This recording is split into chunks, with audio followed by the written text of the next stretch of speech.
Sud Radio Découverte Tourisme, Stéphane Zeremeta. Bonjour Stéphane. Bonjour Jean-Marie. Directeur éditorial des guides Le Petit Futé. J'ai dit bonjour, j'aurais pu dire Guten Tag. On est en sud-est de l'Allemagne ce matin. Nous partons en Bavière, le plus grand Länder du pays. Länder. Ein Länder, zwei Länder. Et c'est qu'on a tous en tête les images de Bavarois en tenue traditionnelle avec les pintes de bière à la main. Finalement, c'est pas une caricature, c'est quand même un peu cela quand l'on est sur place. On va y découvrir Munich, sa capitale, c'est sa capitale culturelle en plus. C'est vraiment une belle ville, très animée. Les châteaux, bien sûr. Il y a tout un patrimoine historique. Il y a aussi des villes médiévales. Non, mais la Bavière, c'est vraiment très sympathique. C'est spectaculaire. Commençons donc par la capitale. Alors, on va faire un tour. Donc voilà, c'est une capitale moderne. Et même s'il y a des tenues traditionnelles qui sont là, ça fait partie du folklore. On va faire un tour à pied dans le quartier de l'Altplatz. Et là, c'est vraiment prendre le pouls de la ville sur Marienplatz. C'est la place centrale. Alors les bâtiments sont imposants, hein. C'est magnifique, c'est très classique. Et l'hôtel de ville, on va monter sur la tour aussi d'une église. C'est vraiment très très beau. Après, on va pouvoir, mais tout en restant dans le centre, prendre un peu l'air. On va à l'Englischer Garten, le jardin anglais qui s'étend le long de la rivière Ivar. Alors c'est une rivière où l'on se baigne. Alors non seulement on se baigne, enfin on est sur des petites bouées. Moi, je fais que les bouées, mais il y a aussi.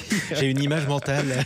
C'est des bouées. On descend tranquillement. Mais il y a aussi une sortie d'eau pour les surfeurs, une vague artificielle. Alors il y a ceux qui sont sur la vague artificielle et puis vous qui êtes sur la bouée au bout. Votre bouée canard. Bon, barbotte, il fait beau. C'est vrai que l'été c'est une belle destination. Allez, je vous propose qu'on sorte de Munich, direction les châteaux de Louis II avec le plus célèbre d'entre eux. Neuschwanstein. C'est génial parce qu'en fait on retombe en avance. C'est le château qui a servi de modèle à Walt Disney pour l'architecture du premier parc Disneyland. Donc aujourd'hui c'est celui qui est sur le logo de Disney. Neuschwanstein, il date de 1869-1886, donc c'est le prince Louis II de Bavière. Un faux château médiéval à la fin du 19e.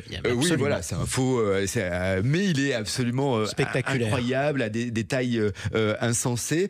Sachant qu'il y a d'autres châteaux de Louis II qu'on va pouvoir visiter. Heureusement qu'il y a eu Louis II pour la Bavière. Linderhof, qui est tout petit, tout mignon, et là il y vit vraiment, alors qu'au premier il n'a pas eu le temps d'y vivre.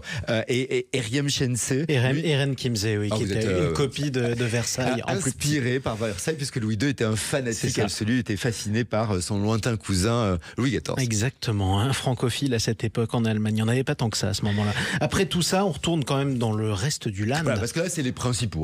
Munich, les châteaux. Mais il y a aussi d'autres choses à faire très sympas. Notamment, je propose d'aller à Bamberg. On la surnomme la Rome franconienne, car elle est construite sur cette colline. Et c'est une ville médiévale absolument bien conservée. La cathédrale est absolument splendide. C'est les premiers pas de l'architecture gothique.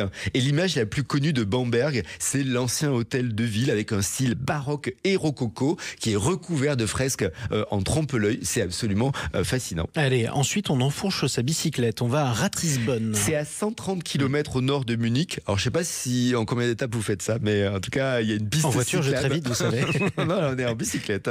Et c'est que c'est plutôt sympathique. Il y a une piste cyclable en tout cas qui est assez bien organisée. Ratisbonne, on est au pied, on est sur les rives du Danube, on est classé au patrimoine mondial de l'UNESCO. Alors la ville n'a pas été détruite pendant la Seconde Guerre mondiale, et donc elle a ce centre médiéval qui a été très bien conservé, presque figé dans le temps. La cathédrale, elle s'appelle Saint-Pierre, elle est d'architecture gothique et un véritable joyau. Alors c'est vrai que l'extérieur, ça peut paraître un tout petit peu austère, mais à l'intérieur, les vitraux sont assez resplendissants. Et on a encore beaucoup d'autres belles choses à voir. L'église de Wies, on a Nuremberg qui est très belle. Qu'est-ce qu'on mange dans cette région? Alors c'est vrai qu'il y a une très très grande densité de brasseries et de saucisses. Absolument. Donc on avait déjà de quoi boire. Les spätzle au fromage. Les spätzle, oui, c'est bon. Ça c'est plutôt blanc, c'est plutôt typique. Les fromages d'Algo aussi à la crème et aux oignons, c'est plutôt délicieux. Les berkas, ça c'est aussi un autre classique, un pain de viande de porc et de bœuf haché. Et l'obatzada, un fromage spécial inventé dans les années 20. C'était pour éviter le gaspillage. En fait, c'est une boule de plein de fromage à pâte molle. On prend tous les fromages qu'on a, on mélange un tout petit peu avec des épices. Ça fait envie comme vous le dites. Non, ça peut être très bien. On a aussi un fromage en France, un peu comme ça. Je me souviens pas le nom qui existe. En tout cas, c'est pas très léger quand on est en Bavière. Mais là, c'était la partie estivale. En hiver, c'est bien, c'est roboratif. Absolument. Disons que la bière est très bonne, à consommer avec modération, et que la gastronomie locale est dépaysante pour un Français. En tout cas, la Bavière est absolument verte et magnifique. Merci. Merci beaucoup Stéphane Zeremeta. On vous retrouve samedi prochain. Avec grand plaisir.